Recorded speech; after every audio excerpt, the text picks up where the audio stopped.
So, how did you enjoy chapter 1? I'm excited to read chapter 2 in The Richest Man in Babylon. This is really, we've now learned about those two and what they, the epiphany they had, that they didn't have anything, right? A wise man knows that he knows nothing. Have you ever heard that? Henry Ford talked about, I don't need to know everything, because so-and-so knows about tires, so-and-so knows about axles, to paraphrase. And so a wise man knows that he knows nothing and needs to go to the advice of others. So that's exactly what they did. They gained a little bit of wisdom that day and decided together they would go talking to Arcad. Now, Arcad, as it talks about, he was generous in his charities. He was generous with his family. He was liberal in his own expenses, but nevertheless each year his wealth increased more rapidly than he spent it. We would all like to be that way, right?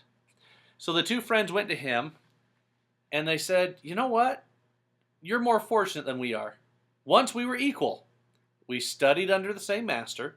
We played the same games. You weren't really anything special, is what they're saying. And to their credit, they talk about how Arcad, he hasn't actually been a more honorable citizen than them. So all three are equally good men, right? He says, he goes on and talks about fate, Arcad does. And he says, if you have not acquired more than a bare existence in the years since we were youths, it is because you have either failed to learn the laws that govern the building of wealth, or else you do not observe them. Now, we've talked before about that very fact. No one's lucky.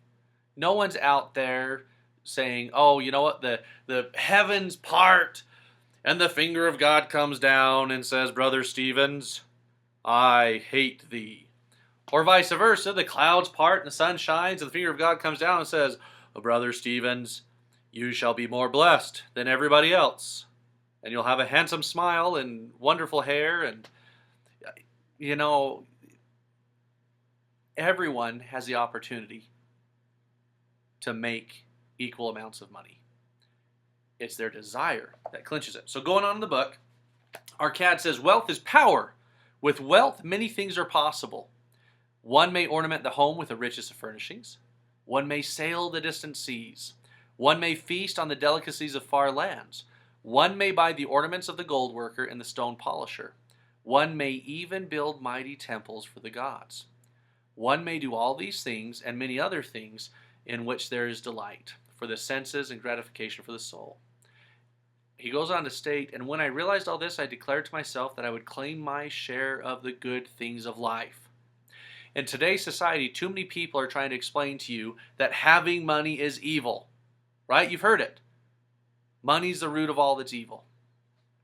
Money creates worries and cares that you don't want to have. Okay? In fact, I heard one person say once, well, if money creates the greatest of trials, I'd like to maybe try and put up with those trials for a while. I believe opposite. I believe if you use that money for good, then Heavenly Father will bless you with it. And He will help you to grow in the knowledge and wisdom necessary to have the things that you need. Okay? So just because you don't have something, it doesn't mean you're bad. You need to learn how to do it. So they ask him, they say, how in the world did you ever do it? And he goes on, he talks about how after he left their studies, he went on and became he wrote into clay, right? Into stone tablets. And Algamish, the moneylender, came to him. And he says, I need these in 2 days. And if the task is done by the time, 2 coppers will I give thee. So he labored hard, but the law was long. When Algamish returned, the task was unfinished. He was angry. And he says, had I been his slave, he would have beaten me. For back in the time of Babylon, they had slaves. But knowing the city master would not permit him to injure me, I was unafraid. So I said, Algamish, you're a very rich man. Tell me how I may become rich, and all night I will carve upon the clay, and when the sun rises, it shall be completed. Then Algamish smiled and essentially said, deal. So he worked all night, carved into the clay, and he accomplished it. Algamish came back the next day. Arcad's eye, he says, my back pain and the smell of the wick made my head ache until my eyes could hardly see. But Algamish, he honored his promise. And he goes through and he says, I'll impart the wisdom unto you.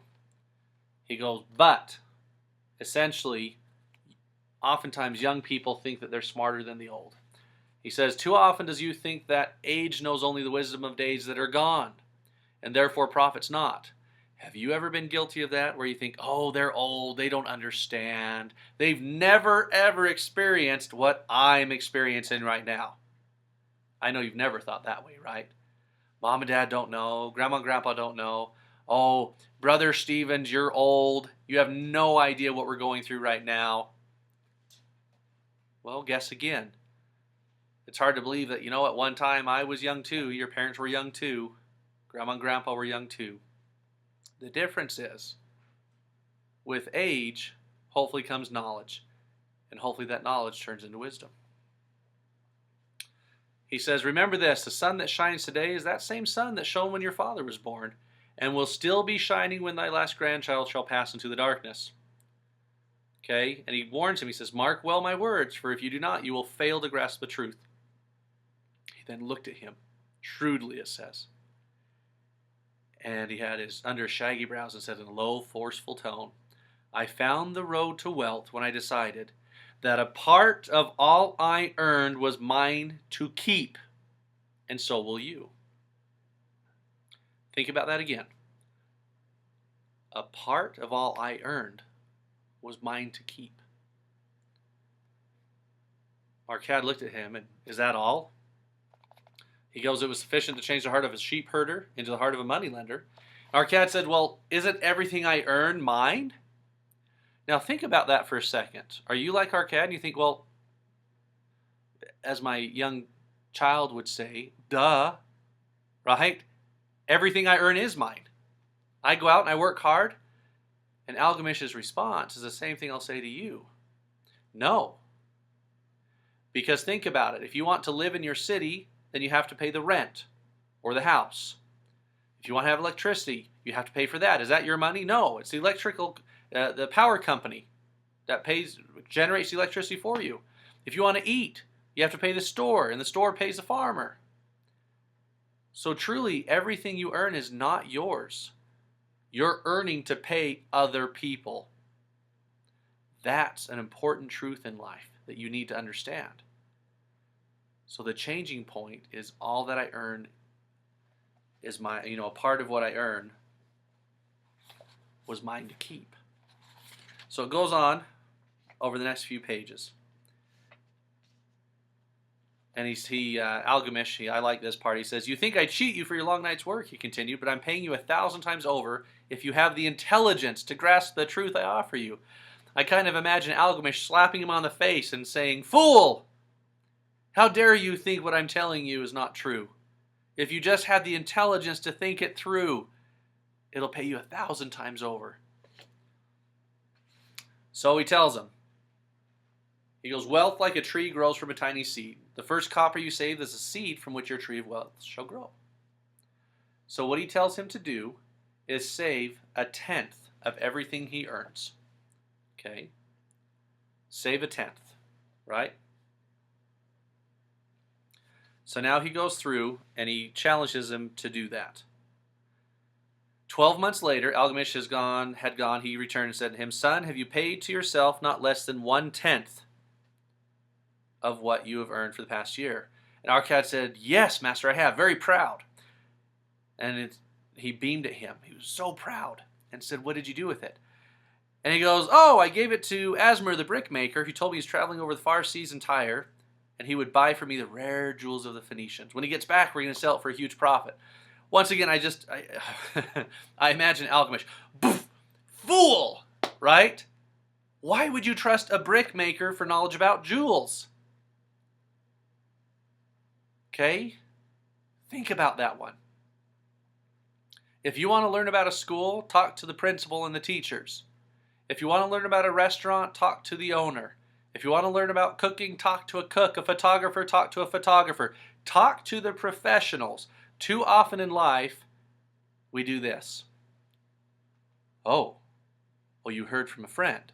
And the friend heard from a friend who knows a guy who owns a dog who happens to use the bathroom on a corner. And that very corner is where the President of the United States walks every day. So that's how come we understand why rice in China costs this amount of dollars. Doesn't make much sense, does it? No. If you want to understand the law, talk to the lawmakers. If you want to talk about a city, talk to those who make the changes in the city. This is actually very crucial information that all of you need to understand. Okay? You wouldn't go to a bread maker to talk about astronomy. So he goes through and ends up, the jewels he bought were worthless. So 12 months later, Algamish came to the room of the scribes and addressed him again. What progress have you made? He said, well, this time, essentially he was smart. And he said, I entrusted Agur the shield maker to buy bronze, and each 4th month he does pay him the rental. So he's making interest off his money now.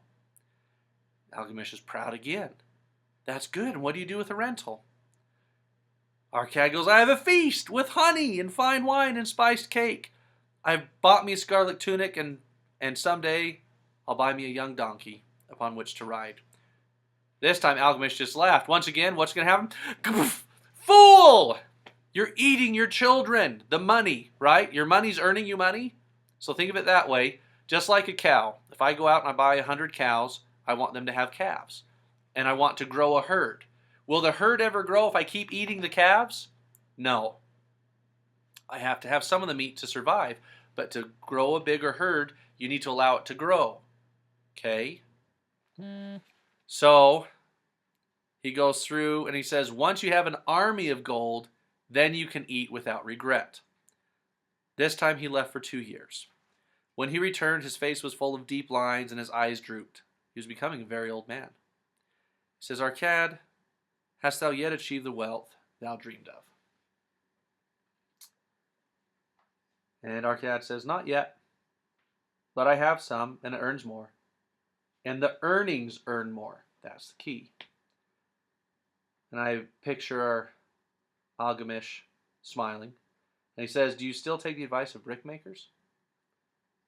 Arkad replies, about brickmaking they give good advice. And to which he responded, Arkad, you've learned your lessons well. You first learned to live upon less than you could earn. Next, you seek advice from those who are competent. And you've learned to make gold work for you. So you've learned how to acquire money, how to keep it, and how to use it. Those are the lessons. Then he goes on and he talks about his friends tell Arkad, thanks for the story. You must have tremendous willpower. And Arkad looks at them. Fools, right? Willpower has nothing to do with it. What it has to do with it is the fact that he never sets himself a task that he's not able to accomplish. Too many times do people, January 1st, what do? I will never, ever, ever, ever, ever, ever again drink a Coca-Cola. And I will never, ever, ever, ever, ever again have Little Caesars pizza. And I will never, ever, ever, ever, ever again do this, this, and this. And every day I will run 10 miles. And every day I will make sure I do. And they set these goals and these expectations that are unobtainable. Now, over the course of time, can you get to that point? Absolutely. But that's why diets fail. People just stop and off they go. What they need to do is it's a lifestyle change. Making money is a lifestyle change. Okay? Start today. I don't care if all you earn is $5 a week allowance. You take that 10% and you set it aside. And then you're going to take that money, you're going to make it work for you. Okay? You're going to find something you can do with that money, whether it be buying something and turning around and selling it, and then getting interest off it, and then taking that interest, mind you, remember, you're not going to eat the children of your money. Okay? You're not going to thin your herd because you're eating all the calves. You're going to take the income extra and you're going to do something more with that as well. And I promise you, if you do this your entire life, you will then be able to have those big feasts of honey. You'll be able to, and I like in there where it says, and if you so desire, right, you can build temples for the gods. There's so much good that you can do with money and with wealth. You hear stories of those who donate amazing amounts of money to their churches to allow them to build temples to our Heavenly Father, to allow them to build wonderful churches, to further missionary work. With money and the proper management of it, your family will be taken care of for generations to come. Everything I do is for my family. Do the same thing. Make sure that you manage your wealth. And once again, wealth is not how fat your purse is. Wealth is how wise you are. Because a wise man and woman will be able to earn money. Thank you.